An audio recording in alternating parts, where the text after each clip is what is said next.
Lettre 172 d'Élisabeth de la Trinité, adressée à Germaine de Gémeaux et datée du 20 août 1903.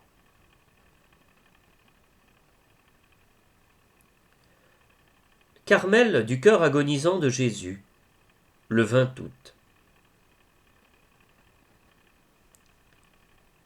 Ma chère petite sœur Germaine de la Trinité, votre gentil lettre et vos confidences m'ont fait bien plaisir. J'aime tant, lorsque vous me soulevez le voile de votre âme, pénétrez en ce sanctuaire intime où vous vivez seul à seul avec celui qui vous veut toute pour lui et qui se fait au-dedans de vous une solitude aimée.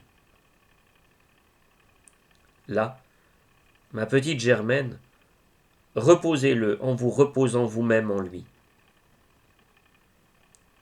Écoutez tout ce qui se chante en son âme, en son cœur. C'est l'amour. Cet amour infini qui nous enveloppe et veut nous associer dès ici-bas à toutes ces béatitudes. C'est toute la Trinité qui repose en nous. Tout ce mystère qui sera notre vision dans le ciel. Que ce soit votre cloître. Ma petite sœur, vous me dites, cela me fait tant de plaisir que votre vie s'écoule là. La mienne aussi. Je suis Élisabeth de la Trinité, c'est-à-dire Élisabeth disparaissant, se perdant, se laissant envahir par les trois. Vous voyez que nous sommes bien près en eux. Nous sommes toutes une, n'est-ce pas? Du matin au soir, je fais tout avec vous, et je vous considère comme la vraie petite sœur de mon âme. Je vous recommande à tous nos saints, et tout particulièrement à notre Sainte Mère Thérèse et à Sœur Thérèse de l'Enfant Jésus. Oui, ma petite Germaine, vivons d'amour. Soyons simples comme elle, livrés tout le temps, nous immolant de minute en minute, en faisant la volonté du bon Dieu, sans rechercher de choses extraordinaires. Et puis faisons-nous toutes petites, nous laissant porter, comme l'enfant dans les bras de sa mère, par celui qui est notre tout. Oui, ma petite sœur, nous sommes bien faibles. Je dirais même, nous ne sommes que misère, mais il le sait bien. Il aime tant nous pardonner, nous relever, puis nous emporter en lui, en sa pureté, en sa sainteté infinie. C'est comme cela qu'il nous purifiera, par son contact continuel, par des attouchements divins.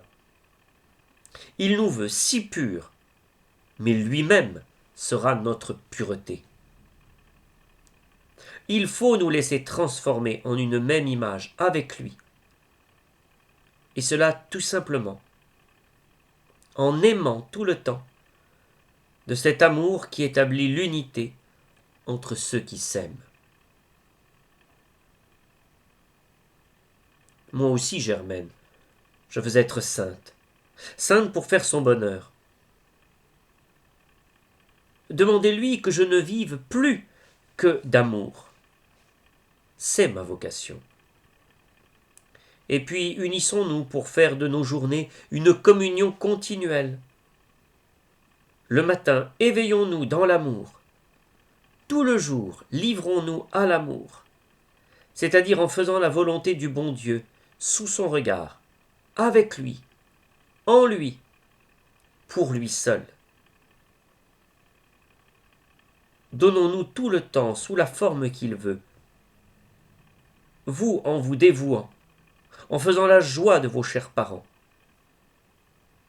Et puis, quand vient le soir, après un dialogue d'amour qui n'a pas cessé en notre cœur, endormons-nous encore dans l'amour.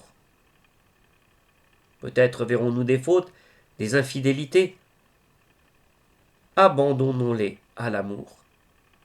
C'est un feu qui consume. Faisons ainsi notre purgatoire dans son amour. Je ne vous dis rien de la part de notre révérende mère, elle est si bonne. Elle veut le faire elle-même et ce sera bien meilleur. Voulez-vous embrasser votre chère maman pour moi et lui dire que je l'aime comme une vraie maman?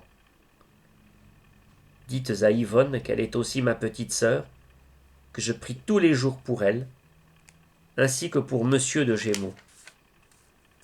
Vous, ma petite Germaine, je ne vous quitte pas. Croyez bien que vous êtes déjà carmélite avec votre grande sœur, sœur Élisabeth de la Trinité.